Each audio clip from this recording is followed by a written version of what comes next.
I am live. I am live. What's up, everybody? How are you guys doing? Back for another week of the live discussion. How to warm up for a 1 rep maximum. I think that's a big discussion around how can you actually hit that big PR. So let's say, what is that noise coming from? Is that from my phone? My phone was just playing music. Oops, I have it on. I have it on the live. So a lot of people will ask, like, what can I do when I'm warming up for a big max? So I want to go out. I want to hit this huge monster lift, and try to PR. And in the thumbnail, you can actually see we're using. I think that's AJ trying to hit a big PR in the deadlift, and I think that. Some of the big factors around growing that monster deadlift before we get into breaking down who won the t-shirt and or hitting that monster PR, before we break down who won the t-shirt, who won all that other stuff, and then some of the questions that you guys have posed on our actual YouTube videos, I figured let's go right into some of the key factors around maxing out. And if we're going to think about maxing out like a bench press or a back squat or even a clean or a snatch or a single leg squat, right? Like the and deadlift included as well. The biggest things that I like to do is I'll sort of like break it down where we do like a general warm up, and that general warm up might include some type of mobility work. It might include just gently raising the heart rate. You get on the assault bike and you're going at like 40 RPMs for 5 minutes. You're just doing easy stuff to get your heart rate to start to rise. Okay. And if you're even thinking about like, let's go into a max output sprint, or you're at a combine or anything like that too, it's going to be pretty freaking similar, where you've got to say, let's do a general warm up, and that general warm up might consist of 3 to 10 minutes, and then that next step. Okay, and so in a general warm up, again, we're just trying to raise the heart rate. We're going to do some mobility work. We're going to be rolling on the PVC. We're going to be walking on the PVC. We're going to try to be loosen up specific joints, and then we can go from that aspect. Okay, it's general. Now we get into dynamic. So now we start to do some sense of dynamic warm-ups. So if you're making if you're doing a sprint, or you're trying to deadlift, or you're trying to do a back squat or bench press, well, now that dynamic warm-up could be like do 2 explosive push-ups or 3 explosive push-ups for a big bench press. Okay, just to be more dynamic. You're starting to get a little bit more elasticity, a little bit more twitchiness recruited. And if you're doing, even deadlifts, so you could look at explosive. I like explosive banded good morning. Same with a back squat, or you could even do box jump, something like that. And then, that would be that dynamic warm up. And after I go over who won the t-shirt and who has all these other questions, we're going to come back at the end for like an actual formula that you guys can use. What's up, Keith? You did not miss much outside of how to warm up effectively. Ooh, can you make a video for a gym plan for handball players? Absolutely. And sword fighting and handball players. We're going to be Peak Strength. Our other channel is going to be the only channel on YouTube that has content around, what would it be then? Hurling, handball, sword fighting. Okay, so get back to the final thing is like, so after you do the general warm up, then you do the dynamic warm up, then you're going to do the sport specific warm up. Okay, so that might be like the actual action that you're going to be doing. You've got to have a warm up specific to that precise action. Okay, so that's like a real simple way, a framework that you can use is just 3 areas. Okay. You go general, dynamic, specific, general, dynamic, specific. And that's what's going to lead to optimizing that overall performance. And we'll get into a little bit further later in the live about what you can do percentage-wise as you're trying to lead into that big max. Now, t-shirt giveaways, Maplin 007. You won this week's free t-shirt. Maplin, M-A-P-L-I-N. I got to actually put this up on the screen. Let's see here. Where is it? Oh, these are questions. Still questions. I'm putting questions up. More questions, because somebody did ask that question. I don't see the part for the giveaway. Yeah, I'm just going to roll these out, and then Jason can put these into the. I must be missing these somewhere. I'm not seeing them, but they're probably here, and I'm just not paying attention. Couple big things. I actually want to go over this study too on steroid usage and muscle fiber myonuclei density. So we're going to go into some of that along with that max out. So Maplin 007, you won this week's t-shirt giveaway along with Ryan Scherer 5435 also won this week's giveaway. So Jason, the comments here, is that the top 3 below the chat? Yeah, okay. So you actually put their questions in there? Yeah, I usually do that. Okay. The 3 under the chat. Okay. Yep, got them up on the screen now. So Maplin, Ryan Scherer 5435, and then Cap Happy 345. You guys all won the t-shirt giveaway. All you guys have to do is email support@garagestrength.com that you won the giveaway. Provide a screenshot of your YouTube studio. Once you provide a screenshot of the YouTube studio in the same account that you entered, you just send that in. Then we're going to mail that out to you. So Cap Happy said that's the best grip forearm routine I've ever seen. Also, he spelled forearm, which I absolutely love. So thank you, Cap Happy. Ryan Scherer, love the channel. You've given a change of pace, and I've adjusted workouts based off your style. And then finally, the Maplin comment is too small for me to read. I cannot actually read it. But that's going to – all you guys got to do, email us. You take a picture of your YouTube studio, and then we confirm that it's definitely you, and then we mail you guys those T-shirts. So just tune into that. Jason, I just hit the chat. Just make sure I didn't screw that up. I'm just not doing a good job right now. Not doing a good job. Sermani 4534. Great demonstration video. Thank you, sir. Great demonstration video. Thank you, sir. Is there a reason why the reps aren't done to fatigue? Okay, and so this is for the fast twitch muscle fiber exercises, that video. So if you're on Instagram and you've never actually seen our fast twitch muscle fiber video, you should go check that out. If you guys are in the YouTube chat and you haven't watched the fast twitch exercises, go check that out. But Sermani 4534 is asking, why not do these to fatigue? And I think if we're looking at adaptations, right, that's what we're trying to get when we're training as a strength coach. Okay, so if you're a strength coach and you're training an athlete and you want that athlete to be more explosive, you want them to be a little bit faster, and you're looking for that specific adaptation, this is gonna go back to how those adaptations occur. Okay, so adaptations can occur essentially from mechanical tension or also from a metabolic adaptation. So if we're looking for fatigue, that would be more metabolic, and that's where you're going to start to see a little bit more size actually lead to some substantial growth.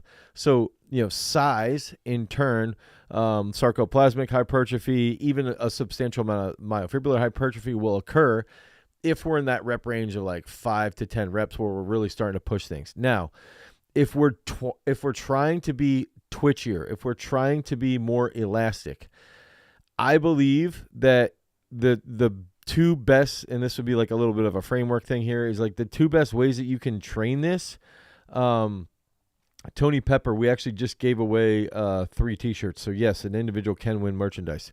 I believe the two best ways that you can train speed would be through some type of like max effort heavy load, okay, with a large amount of high threshold motor unit recruitment, okay, and failure would occur either from a technical failure or actually from like a muscular failure, but it would not occur from muscular failure that's metabolic. It would occur from a neural issue.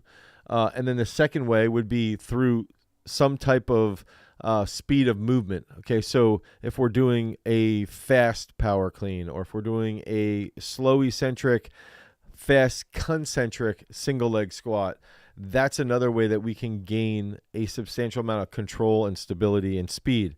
And so usually if you're just looking through that aspect, you're not going to want to train to fatigue or train to overall muscular failure based off of fatigue, because that could, in theory, minimize the fast twitch gains that you would otherwise be getting. So like that's like the long and the short of it is essentially like you can do metabolic training. You can do metabolic style of training. Like let's just think about bodybuilding, and you can still get faster, but it won't be to the degree of which that speed improvement might occur if you're doing something like plyometrics or sprints or even I think, heavier loaded back squats, single leg squats, stuff like that. So try and just use that as a guideline.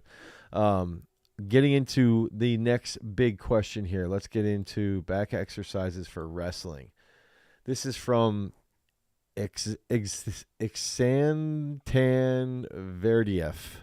Some of these, this is a very good screen name.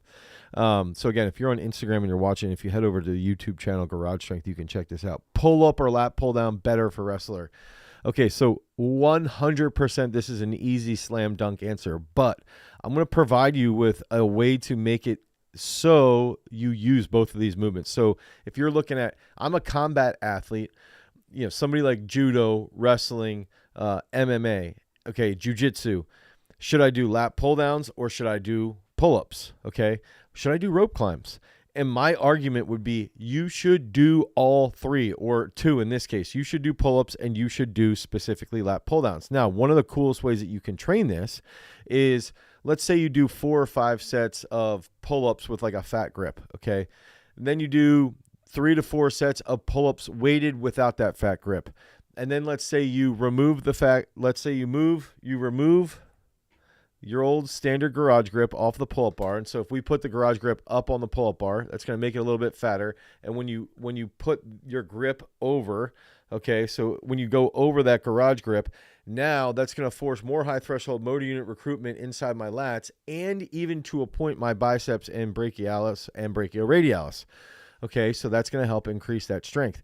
Now, one thing that I would like to do after I would do something like a pull-up, okay, let's say we do a pull-up with a garage grip, then we do a pull-up, we take off the garage grip, and we do a pull-up weighted, so now we have even more weight, and that's going to lead to even greater motor unit recruitment. One unique thing that you can do as a drop set would be, okay, I'm going to take off the weight, I'm going to put the garage grip back on, so now that's going to lead to a large amount of fatigue, and I'm going to do pull-ups to failure, okay, so we're at like 7 sets of 3 to 4 reps. Now we're going to do 1 set to failure with the garage grip and my body weight on. Then we're going to take the garage grip, and then we're going to do another set of body weight pull-ups to failure. So let's say we do like 12 to 15 pull-ups. And then we're going to go over to the lat pull down, and we're going to do the exact same thing. So we're going to use the garage grips on the lat pull down, and then we're going to take the garage grips off the lat pull down, and then we're going to finish with no garage grips, and we're going to go at a specific weight, usually like 75% of body weight to failure. And that could look like 30 or 35 reps. And what happens is if you're just doing like that workout, like those 7 triples basically of pull-ups, and then those 4 drop sets of just serious crazy pump, like that's pretty much a workout, okay? And that's going to blow up your back. It's going to blow up your grip. It's going to blow up your bicep strength. And so my argument would be you can use pull-ups and you can use lat pull-downs together, and you can actually use them so they really feed off of one another. And in turn will lead to a really, really positive adaptation that's going to help you out on the mat if you're a wrestler, or in the cage if you're a combat athlete. So I'm even thinking about somebody who does Muay Thai, okay, and they're getting in the clinch, right, and they're trying to get like knees in the clinch. You could go with the garage grips here, okay, with a more narrow grip, and you're almost doing pull-ups like this, right, and you could go side to side.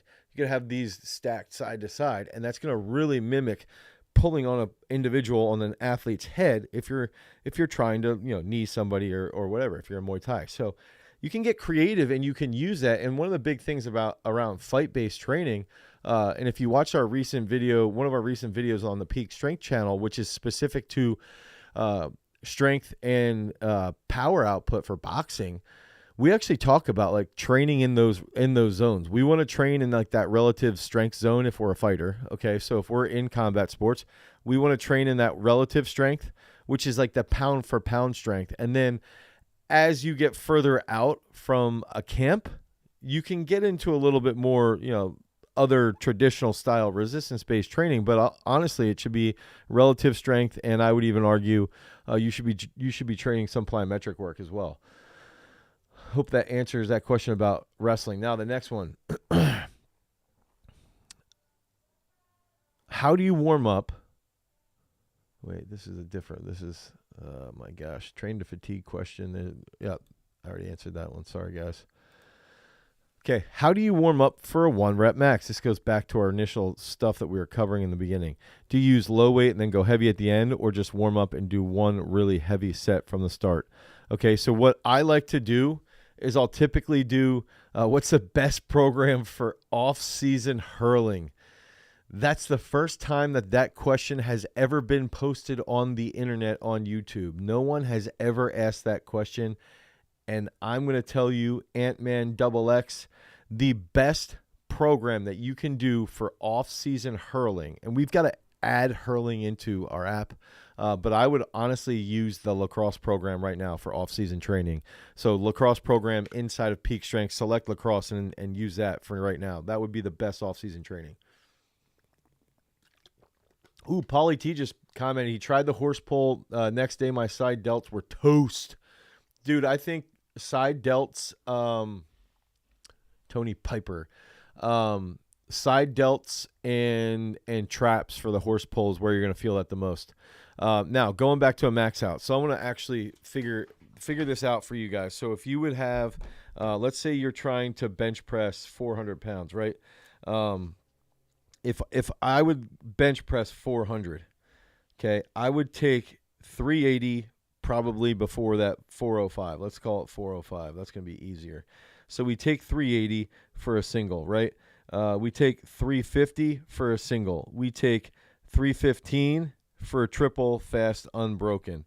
Okay, we're going to take, let's say we take 300 for a triple fast. Let's say we take 275, 225, 135. Okay, so let's do like 5, 5, 5. Okay, so this would be a good example of how you can max out, right? So if we're going to use this example, okay, we're going to look at something pretty simple, okay, pretty easy for you guys to follow. And I'm going to include the percentages so that you can use them yourself in your training, okay, and you can actually apply them directly. And then you can take this and say, hey, next time I want to hit a big PR. This is what I'm going to use. I'm going to use this exact formula, okay? So let's go through these weights, and then you can actually take these weights and this formula and get freaking swole and hit those monster PRs. I think that's like one of the big issues is that people, when they're, even if we're at like a weightlifting competition, I often will see coaches like warming up their athletes. I'm like, what are they doing with that weight in the back? Like, why are they taking that specific weight? And it's probably hindering their overall performance. And I think that if you have a good plan going into a competition, you should be able to execute it really well. So what we did here is I just showed you this, okay? Or I just created this for you. You might not be able to see it as clearly. But the first rep here, or the last rep, would be this 380. So if we start at 135 pounds, okay, so 135 pounds of 405. We're trying to bench 405. So we want to start at 33% and do like a set of 5 to 6. And you could do that for 2 sets if you prefer. Next set, so we're going to rest about 2 minutes. We're going to do 55.5%. Okay, so that's going to take us to 225, and we're going to hit that for about 5 reps. Okay, start to do some slow eccentrics, start to feel that. After those 5 reps at 225, we're going to jump to 275. That's going to be 68%. Okay, so you're going to go 68% for 5, and you want to try to feel nice in control and explode as much as possible. The next aspect, we're going to do 300 pounds for 3. That's going to be 74% for triple. Again, slow, concentric, and blow that up. Okay, next one, 77.7%, 315 for triple. Control, control, control, boom. Control, control, control, boom. Okay, so that's the third to last one. The next rep would be 86%. That's going to be 350 pounds at 86% for 1 to 2 reps. Our last attempt before we try to max out will be 94%. 94%, so that's going to be about 380 for a big single. And then finally we go to try and achieve that 405. So let me know if you guys, if that needs, or if that's clear for you. I hope that helps. I'm going to get into some of the discussion that I see over here on the YouTube chat room before we get into this one. And I'm going to share this with you guys right now. You're going to be able to see this over on my screen here. I'm going to share this with you right here. We're going to actually break down this research paper, this higher, if you're on the YouTube chat, you can see this. The higher myonuclei density in muscle fiber persists among former users of anabolic androgenic steroids. So we're going to try and talk about steroids after I answer some of these questions here. And I'm going to talk about why some athletes, if they test positive for anabolics, should get a 1 strike and you're out because of this specific study. But we're going to get into that because right now, Keith just commented, what's the reason for peak strength to use a progressive weight system, increasing the weight each set? Same with different rep schemes like 12, 8, 6, 8, 12. So 12, 8, 6, 8, 12 is more about a wave. So that's going to be a volume-based session. And what ends up happening there, Keith, is if we have a 12, 12, 8, 6, 8, 12, we're going to be in that volume period, and I want to see, okay, this set of 12, let's say we do it 225. The set of 8, we do it 250. The set of 6, we do it 275. Now that next set of 8, I would try to make that like 275. Usually that set of 6, you're going to potentiate a little bit so that following 8 is a little bit higher, and then that set of 12 you would do at that set of 8 that you did on the first pass. Okay, so that's going to lead to some serious gains in volume. Another system that might be similar here would be if we did, let's say we want to do like 4 triples. Okay, so 4 sets of 3, and we're doing back squat, right? So if we could do 4 sets of 3, all around like 315, 315, 315, 315, and then 1 drop set of 7. That drop set of 7 now is going to be helping you potentiate your nervous system, potentiate your overall feeling, and you're going to be able to execute a heavier weight than you otherwise likely would not have been able to do.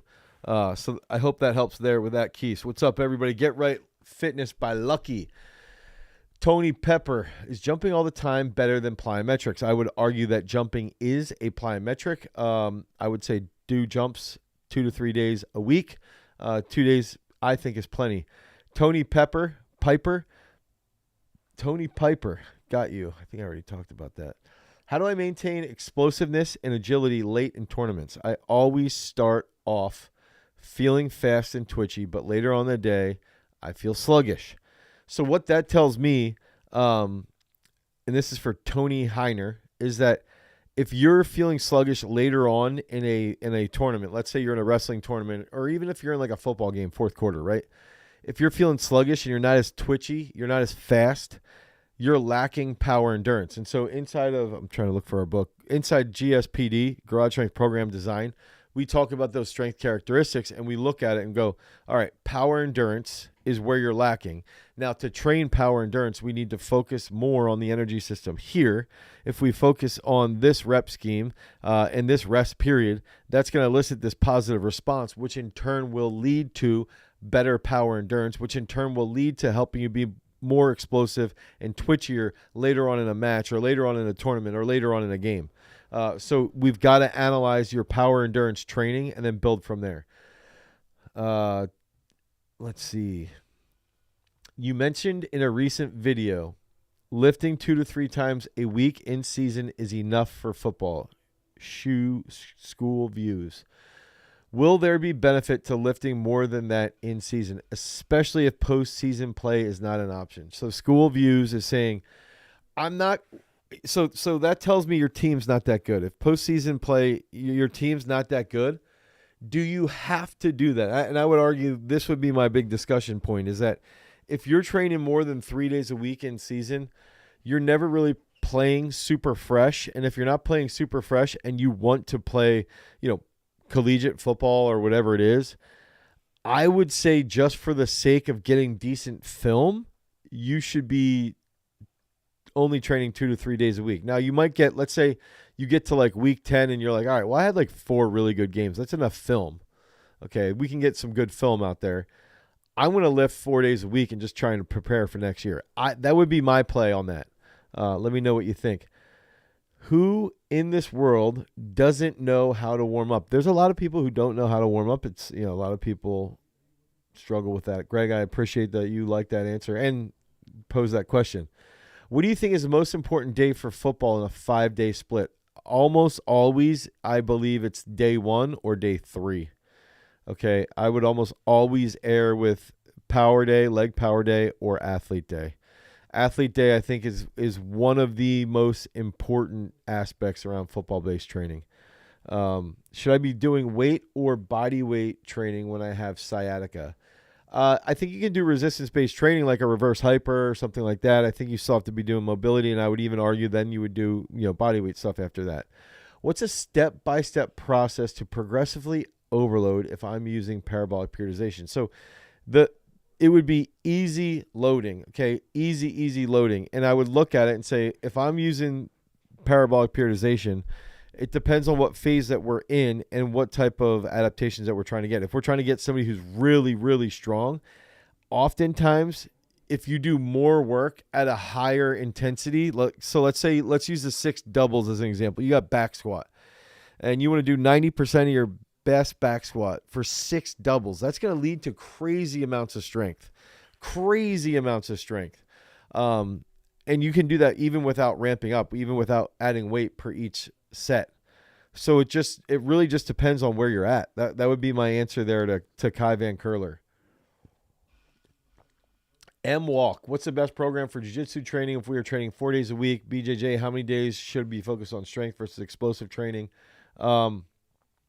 We've actually got a BJJ training video. We've got a BJJ program. We also have BJJ inside of Peak Strength. I would argue 3 days a week if you're training 4 days on the mat. And I like a 1-to-1 split there where you're focusing on strength and explosiveness. I think you can get a lot of work done on a 1-to-1 split for BJJ where it's like 1 day strength, 1 day explosive, 1 day strength, 1 day explosive, something like that. Paulie T, address the problem first. This is for Ant-Man. Should I be doing? Okay, yeah. See a therapist, 100%. Medi saying, after 6 weeks of the 5x5 system for squat and bench, which system should I use? Medi, get peak strength. Your bench is gonna blow up. I promise you. You're inside our chat all the time. I know it's going to get your bench press to be huge. I know it's going to get your squat to be huge. I know it's going to help you be a better athlete. It's been designed by me.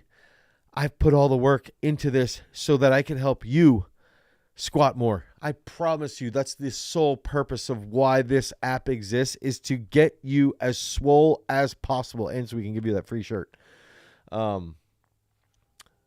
Let's see here. I'm using Peak Strength and notice from doing squats I have a lot of achiness at the top of my knee. Low quad. Any ideas what this could be caused from? I would say for D fierce, tight quads. It actually sometimes could also be hamstring related. I would make sure that you roll out your quads and you do something like couch stretch on a regular basis. I would start with those 2 factors and see if that alleviates that stress. D fierce just said he is doing I just got distracted by Sean's comment. D Fierce is doing, there you go. Okay, he's doing 4 days. Just reached the summit phase. He's actually on peak strength right now. Awesome, that's great, and that will reload for you as well. Is there any magical exercise for an alpine skier? Sean is here with a pocket full of rabbit trails. Boom! Thank you, Sean, for the $2 super chat. I appreciate it. You're right. Team is not good. Athlete is a junior. Okay, so your school. I'm looking at Sean. Yeah, that's a funny comment.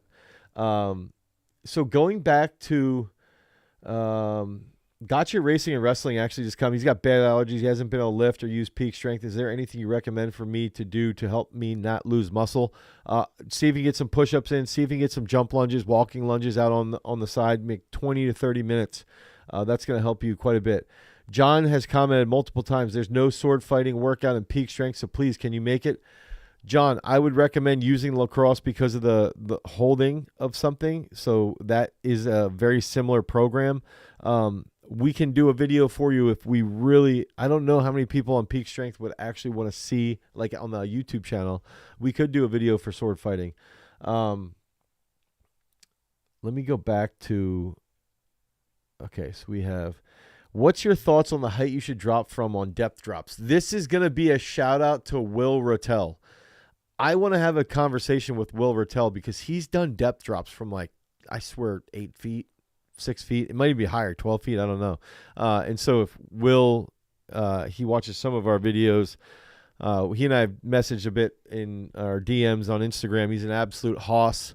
I would say that your depth drop height doesn't need to be above 30 inches. Will would say a little bit higher, and we could debate that. I think that would be a fun debate. And so think about depth drop as like dropping off of a box. And I would only argue that for like point of injury versus diminishing returns would be my argument there. Do you think strength and explosive training in one day is good? I think it is good. I think it's good to train multiple qualities in one day. And in fact, there's a decent amount of data that would recommend that.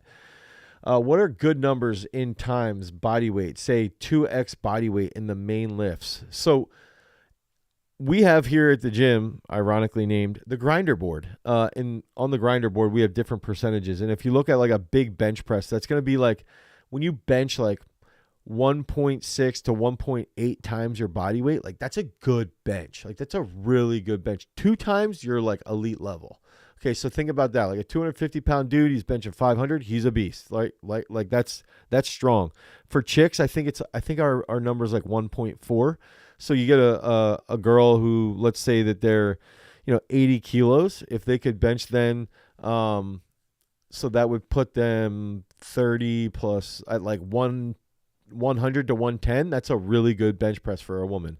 So that if they're 80 kilos, so that would be, one percentage that you could use. Back squat, I would say 2 times, to 2.5 times. Somewhere in there, depending upon your limb length, 2 to 2.5 times. Deadlift, 2 to 2.5 times. Cleans, I'd say similar to bench press, 1.6 to 1.8. I'm thinking about Sam Mattis right now. He cleaned 440 pounds, weighing about like 270. So 440. So if we took 270, right, and I like to do this where it's like 270 divided by 440. That's going to be like, what is that? 1.4 or no, that would be like 1.6. So that's like, dude, that's a legit freaking clean, right? I think that single leg squat, you're probably going to look around that point as well, where you're looking at like 1.4, 1.25 to 1.4 times body weight. And I think that it comes back to analyzing what's up with the athlete, how explosive or how weak are they, and then use that to build from with your testing. Ant-Man just asked, what did you study to become a fitness expert and a high-level coach, I'm assuming? Religious studies. I was a religious studies major. Stuart Shepard, I just wondered, why are there no cardio or HIIT workouts for the ice hockey program? That's something that oftentimes, Stuart, my issue, and there will be eventually, but the current issue is that we're focusing entirely on strength, okay? So a lot of ice hockey players will do cardio and hit when they're doing their actual specific training. So if we think back to the beginning of this video when we were talking about the warm-ups, right? I think the most important thing that you can do is analyze, all right, if I can take care of, Peak Strength can take care of your growth in strength, your ice hockey coaches can take care of a lot of that endurance work. And then we are going to bring that in and have a more applied aspect of endurance training into sports like football, wrestling, lacrosse, ice hockey, field hockey, soccer. Medi, no, I am not. It's not good. That's my answer, Medi. I would rather talk to you about my training. Ooh, here we go. Sean Shepard coming in. Do you think an eccentric pulley can replace a cable machine? Yes, I do. How do I manage my GS program? 5 days and then 6 days of MMA practice and mobility, 1 to 1.5 strength, 1 to 3 practice. Okay, so Sean, you're saying you're training 5 days a week for strength. You're training 6 days a week of MMA. What I would do is, let's say one day is leg day, and you're focusing, let's say one day is leg power day. Okay, so you do leg power day, you do an athlete day, and then you do an upper body day. Okay, and then you would have leg power day after an easy MMA practice, or I would do it leg power day potentially at the end of the week where you have like a day off and you don't have MMA. So let's say you have MMA every single day. One of the, like, day 5, let's say is your last day of MMA, and then day 6, you can go in and do leg power day. Then Sunday would be, then day 7 you're off. Then we're back to day 1. That gives you some time to recover. But I would say leg power day, athlete day, or impulse, depending on what you prefer, and then the upper body day. And then try to base those sessions on the day in the gym that's a little bit easier. So don't go ham every single day in the gym. I read that Russian Olympic volleyball coaches, Sean, let me know if that's clear or not, and I'll answer that further. Volleyball coaches back in the day in Russia were known for doing some crazy high depth jumps. I'd love to see a video with you and Will discussing it. And I have seen some of those videos. But even with their high jumpers, I don't think that they got much more above like 36 inches. I could be wrong, but I always thought it was like a meter to a meter and a half. So a meter would be about that 36-inch point, a little bit higher. I don't think it would be much higher, but I could be wrong. Best advice to maintain strength performance while cutting weight: eat high protein, make sure you get tons of sleep, and still resistance-based train. Get Right Fitness by Lucky. Ezam Azmi. Are heavy good mornings optimal for peak athletic performance, or is using a lighter weight, is that good enough? I believe that's good enough. I don't think you have to go crazy heavy for peak athletic performance based off of good mornings, unless you're a power lifter. If you're a power lifter, I think there is some benefit. What are the most important days for soccer when you have 2 or 3 practices per week and a game on Saturday or Sunday?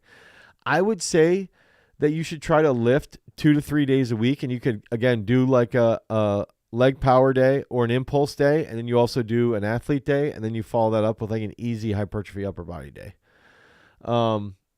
If I use peak strength for 6 months, how much will I improve my squat and bench press? I'm not sure, Mehdi. It depends on how consistent you can be, but I think that sounds like a guarantee that we should start to work on internally, is that we need to come up with a guarantee for Mehdi. I guarantee you, Mehdi, that in 6 months of using peak strength, your bench press will go up 25 pounds minimum, because I don't know how strong you are right now, and your back squat will probably go up 40 pounds minimum. Okay, so 6 months of consistent work. And if you show me, Mehdi, that you use it for 6 months, and we look in, and every single week you didn't miss a single workout, and you always fill that in, you always interacted with the app, and you didn't do those numbers, we'll refund you. But we can look and see that if you are doing those actual workouts or not. We'll refund you, though. Will Bergman, I'm a college sprinter, unattached. I have 3 gym days and 4 track days per workout. How would you schedule these through the week for optimal recovery? I would do so what I would go is like try to schedule what I like having the hardest sprint workout, the most important sprint workout when your legs are fresh. So either coming off of a rest day in the beginning of the week or coming off a rest day at the end of the week. Okay? And so now entering that rest day, if my hardest day is, so let's say that we do a split like this, because you're on the track 4 days a week, that you did Monday, Tuesday, Thursday, Friday. Okay, then you got the weekend off. Keith just asked, is muscle memory a thing? We'll get into that because that involves steroids. If you're going to be setting up like your 2 most important track workouts, they should be the freshest. So I would do it on day 1, okay, and then I would do it on day 3. And then I would lift on day 2 after you do your workout, okay, after you do your track workout. I would do like an upper body and ab workout on my rest day in the middle of the week. but I would rest my legs. So my legs are going to be recovered, and I want to do a decent amount of recovery work, mobility work. Then now we get into day 4, which is when our third track workout will happen, and then we get into day 5, which is when our fifth workout will happen, and then you would finish off with that last workout. Okay, so I want to go back to Medi, and Thomas Hendricks loves the Guarantee of the Peak Strength app. Okay, so if we're looking at 25 pounds for Medi, and we have this on record, and 40, did I say 40 pounds? I think I said 40 pounds for back squat Medi. Do it. Let's do it, Medi. Let's go. That means you're going to be at, I would almost bet you'd be benching 300 pounds, so that would be a 40-pound guarantee, and I would bet you'd be squatting 405, a 45-pound guarantee, actually a 50-pound guarantee. Do it. Jump on, commit, let's get swole. I think 531 is decent. I don't think it's amazing. I think it's decent, though. I like how it's set up. Will training grip strength improve my distance in striking in hurling? Yeah, I mean, in all reality, it should because of the mechanics and like the stronger your forearm would be, the quicker it can decelerate. And so if your forearm has a great ability to decelerate, that means it also has the ability to accelerate. So that for sure. Yeah, so if we get into reverse hypers, I like reverse hypers more than the good mornings. Will Bergman, yeah, I hope that helps with you, and I wish you luck. Okay, so one of the things that, if we're looking at this paper, and I'm going to put it up on my screen. Okay, so if we look at this question that we just had around muscle memory. So is muscle memory real? And in the past, we've known that muscle memory is essentially thought to have occurred mainly from like a neurological perspective. So your nervous system fires, you're riding a bike, and your nervous system remembers how to ride that bike, and you do it frequently, so you develop this myelin sheathing around it, which makes it more protective and also to fire faster through your nervous system, and it becomes this ingrained motor pattern, very similar to weightlifters will take off for 2 to 3 weeks, maybe even longer, like 4 weeks, and they come back and they feel really good with technique just because they're so ingrained with that technique, with that motor pattern that's very specific. So that's how it's been explained for the most part, then fast forward to like 2010. And so we actually have a video, an old interview with Judy Anderson, and she talks about satellite cells and satellite cells proliferating when there's, in theory, like muscular breakdown, or when even there's potentially like a mechanical load in an area. And she describes it as like there's these like acquiescent cells that have like a hard hat, and they come in and they work through this breakdown in muscle, and they donate what's called a myonuclei. Okay. So myonuclei is essentially like the nucleus of a cell is going to be like the main portion of that cell that controls the cell and can help it communicate. I use this Star Trek equation of like that the myonuclei is like Jean-Luc Picard in The Next Generation, in Star Trek The Next Generation. So some of you might not fully get that, but think about like it's in full control. Now, the interesting part about muscular cells is that they have multiple nucleus, okay? So they'll have a multiple, 5, 10, whatever the number is, nuclei. Other cells in the body typically only have one nucleus, okay? So now, you see in 2010, and I want to say it was 2018, from a Norwegian group, they started to break down and see that there was indeed some muscle memory occurring through this mechanism of myonuclei donation from satellite cells. And so that brings us to today's paper right here, higher myonuclei density in muscle fibers amongst former users of steroids and even current users. And essentially what they do is they break it down and they look at um, the cells or the muscle cells of individuals who never used, individuals who have used in the past, and then individuals who are currently using. And they see that individuals in the past that have used have a larger amount of myonuclei in their muscular cells, and even if they're not currently using. And that means that if they would start training and start to recover or start to get back into training or something like that, they will indeed gain muscle faster from this myonuclei donation, because it's persistent. And people have sort of known that, like, if a weightlifter gets popped, use someone like Lasha or Toma. These individuals have gotten popped on stanozolol. I think both of them might have been on Winstrol, stanozolol. I could be wrong, but I'm pretty sure they both got stanozolol. And so if that occurs,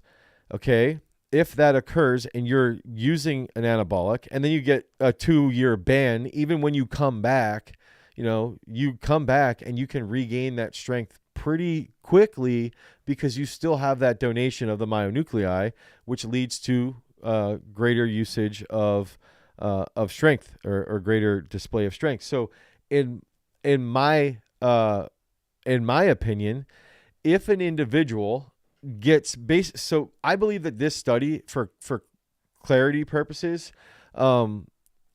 I believe that this study essentially shows that muscle memory pretty much exists, okay? And it's not just from, riding a bike or anything like that. It's also happening in at least 2 different manners, well, neurological, and then I guess this would be metabolically.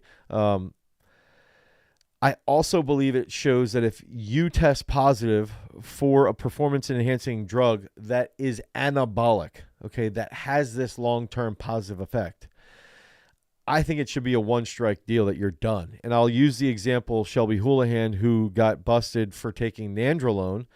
Nandrolone could, in theory, and does, lead to a higher density of myonuclei in muscle fibers, and nandrolone DECA also is used therapeutically to increase red blood cell mass, which helps with delivering oxygen. So someone like Shelby Houlihan, who has been tested positive in the past, in my opinion, likely should not have a second option or opportunity because she's already reaping the benefits of having more myonuclei density. Okay, so I think that that's like something that we've got to bring up in the world of sports performance and discussion about positive drug tests, is like, that's not really fair to the people who aren't using. And so I did want to go over it, but this, I'm using that as my argument, but this paper is actually showing you, the higher myonuclei density paper is showing us that, like, there's even more evidence for muscle memory based off of this. Okay. And you saw that up on the screen. I hope you guys could search for that as well. And I also recommend checking out our interview with Judy Anderson, because I think she does a really good job of going deeper in depth with that. So let me know what you guys think about that. I just saw, what's your opinion on the recent craze with enclomiphene? My craze is like, or my opinion on it, I think they're always looking for a drug like that can help a lot with reproduction. And I think that there's an issue currently with reproductive capability in a lot of individuals, and I think that that's why something like enclomiphene has popped up. Some people say that it's this greatest thing for increasing testosterone. Some people feel like trash and they have no sex drive on it. So that's my take on it. Yeah, that would be my answer to that. Medi, peak strength doesn't exist in your country. You could email support@garagestrength.com and put in there, Dane told me to email. Dane told me, and maybe we can figure something out for another program for you. Boxer from the UK spelled my name Dean. It's not Dean, it's Dane. I've got valgus knees, knock knees. Do you know of any imbalances that might be causing this and exercises that may help? Harry, are you flat-footed? That would be my first question. Are you flat-footed?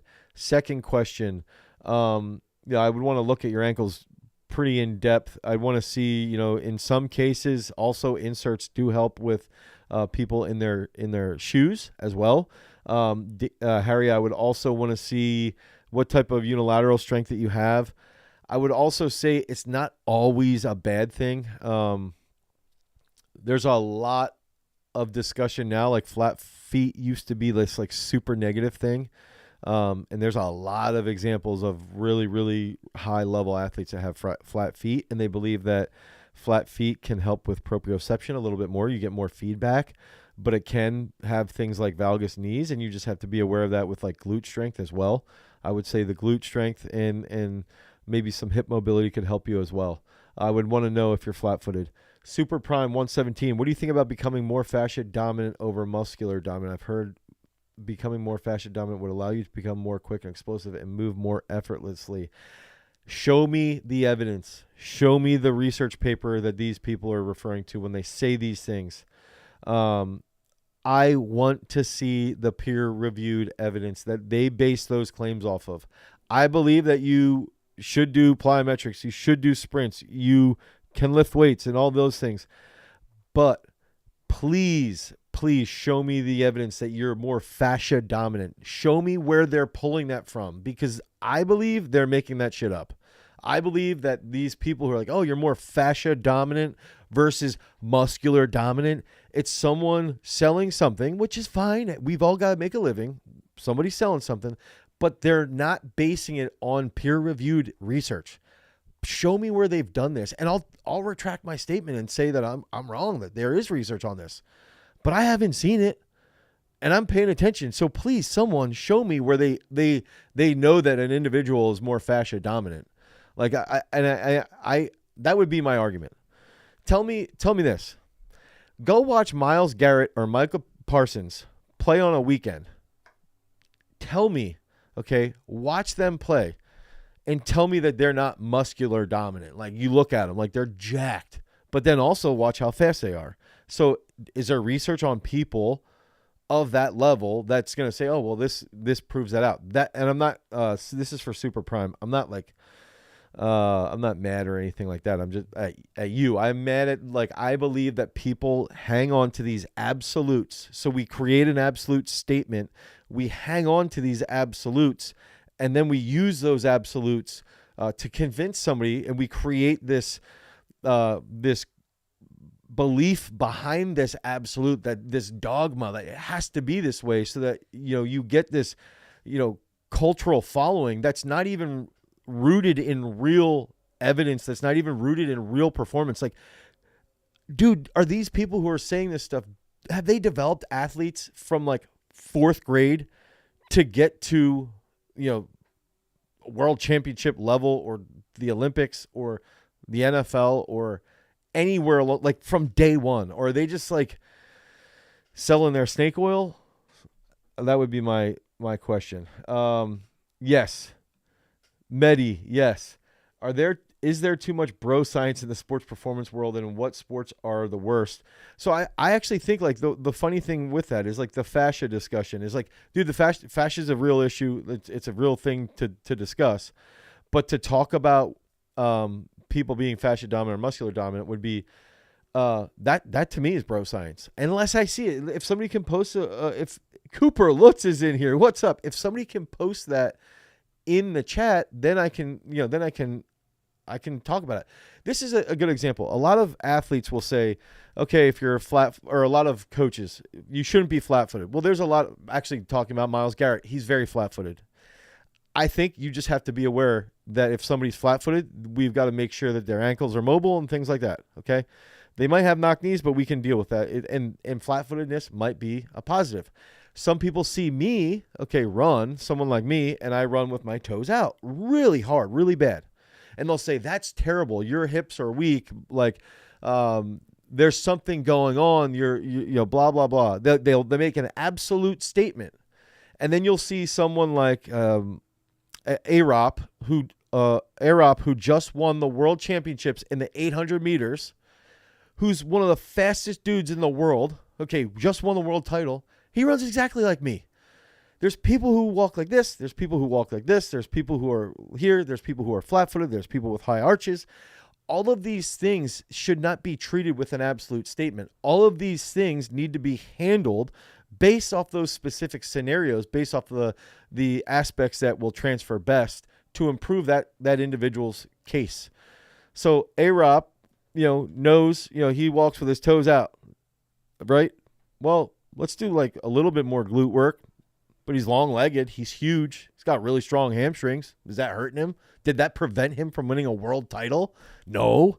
But if we treat him with that absolute statement and that dogma, somebody would buy into that. And now they're into this culture that's not actually rooted in anything. Because these people have never actually run a freaking gym. They've never been in the trenches from day one with athletes. Cooper Lutz, who just commented in here, okay, trained with us since like 7th or 8th grade, okay? And Cooper played at Syracuse, played in the SEC for football, okay? Was an all-state football player. We developed that freak since day one, and he was an absolute specimen and worked his ass off. But we went through every single phase, every single year, over and over and over and over again. That's not dogma. That's work. Okay, that's not absolute. That's just work ethic and a system to help sort of grow. That's a culture and a system to help that work ethic blossom. And I think that's what people are missing. They're so focused on those absolutes. Super Prime, man, I'm sweating now. Sorry about that. That's a good question though. Now getting back to it, just wish they had a college student discount. Oh, Sean, I didn't even see your comment in there. So DJ made it. Lower upper athlete, impulse hypertrophy, the name of the days if my practice is in the morning, do my lifts in the evening. Yes, if the practice are in the morning, if your practices are in the morning, do your lifts in the evening. I would do that. I would prioritize your practices should be done when you're least fatigued. Okay, because that's a priority. We're training you to be a fighter. Your fight-based sessions are your priority, not your weight-based sessions. Now, if you feel better at night, that's another discussion that we would have to have then. I would do your mobility in the morning before your AM session, in the morning and then in the afternoon, probably before or after your evening session. Good nutritionist recommended. That's something that my dream is that we have an app inside of Peak Strength. We have like an app that's going to help you with that. I personally really like Lane Norton. I'm not getting any money for this or anything. I've only ever met the guy like twice at a conference in Chicago a couple years ago. I really like his work. I think he's somebody that I believe is very well respected in the nutritional community, and I think that he's got a lot of resources. Off the top of my head, like there's the woman who works with USA Weightlifting. She works with Haley. Haley likes her quite a bit. I could give you her contact on Friday if you want me to. Yeah. Jeremy Sloan, for technical coordination movements, are you fully diehard for Olympic lifts and their variations, or would things like heavy kettlebells and sandbags be viable options as well? So I think that heavy kettlebells and sandbags have their place. I don't think that they're replacing weightlifting exercises. I think you can train without them, without weightlifting exercises, but I do not think that they replace them entirely.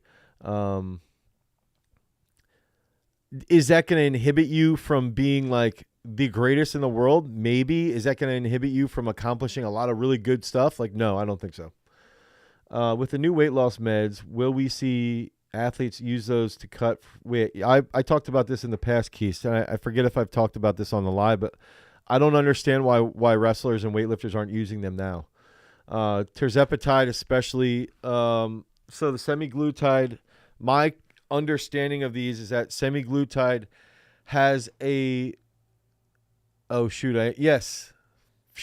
Friday we're doing a live chat with Ferris Khan. If you guys are on Instagram, go follow Brother Ferris. We're doing that on Saturday.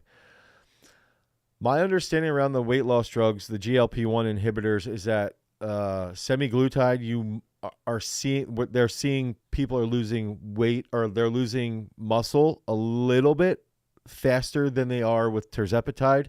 So you've got to maintain high protein intake, and you have to resistance-based train. And I think tirzepatide, so that would be, if I remember correctly, Mounjaro. That's where I would recommend a lot of the weightlifters or weight class athletes use them. I think there probably are at the elite level right now.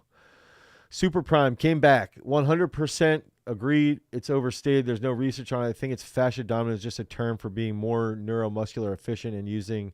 So like someone understands slack quite a bit, and that would be. I mean, I would agree with that. I think you can train that in the gym. Harry came back. He said he does have arches. He doesn't have flat feet. We offer quite a bit of strength courses on our website. So if you go to garagestrength.com, you can click on courses. We've got, I want to say 4 or 5 of them. And then, yeah, that would be my answer to that. Is that members only or public live? We're doing a public live on Friday. We are doing a public live Friday with Brother Ferris. And that's going to be fun. He's coming up here Saturday and Friday and Saturday. And this dude's a freak. If you want to talk about being elastic and twitchy, he's the dude. And we're going to be talking, we're going to be filming a really sweet video on Friday. Then we're doing our podcast. And we're also going to be doing our virtual strength summit. Our virtual strength summit, you guys can sign up at garagestrength.com, and that's going to be Saturday all day with myself and Ferris. So it's going to be really good. I believe it's going to be some really fun stuff because I think we've got some interesting speed and strength coming into play, which is going to really, really unify together. Yeah, what a great man. Me, Super Prime. I'm happy you triggered me on that question because I think it's like maybe even comment or DM me Ghostface D Miller if you would DM me too. Like some of the research or some of the discussion around being fascia dominant. I'd love to read it, but I still think it comes back to dogma. And it's like, I want to like put this out there is like most of what we're trying to do and what we're trying to give you guys is one, like easy access to freak training, right? We're trying to give you easy access to freak training. And then the next step, we're trying to give you easy access to like strength-based training knowledge, which is why we covered that study. Okay. So you got easy access to freak training. You get easy access to like strength training knowledge. And the next step is like, what is this rooted in, right? This is rooted in years of developing athletes and years of getting results. And not only years of developing athletes, but getting results and taking little Johnny who can't walk and chew gum at the same time to then becoming a state champion, and then taking the next kid, look at Nick Singleton, taking him from 6th grade, talking about Cooper, who was in the chat earlier, to play in the SEC, to play in the Big Ten, to potentially go to the NFL. We've got athletes in the NFL right now. We've got athletes that have been to the Olympics multiple times. We've developed, and it's all rooted in a system that's real. And I think that's like the overarching thing that I'm constantly want to put out there is like, that's what our brand is. It's real. It's not some fake dogmatic stuff where we've got to make up crazy things. All the terms that we use like that, Max Ada has given me flack for in the past. Oh, we use technical coordination. Well, we use that internally, and now we just use it externally to define what these lifts are, because that's how we define them internally before. And same with our periodization model. And it's all rooted in reality. It's not rooted in clicks and views. And so, yeah, I guess I just wanted to put that out there because I think that's an important factor. And that's why we do these live chats, right? That's so that you guys get access to this as well. So, all right, I'm going to head out. I got to get to coaching because I'm actually a coach. So until next time, everybody, thanks for tuning in this week. Peace.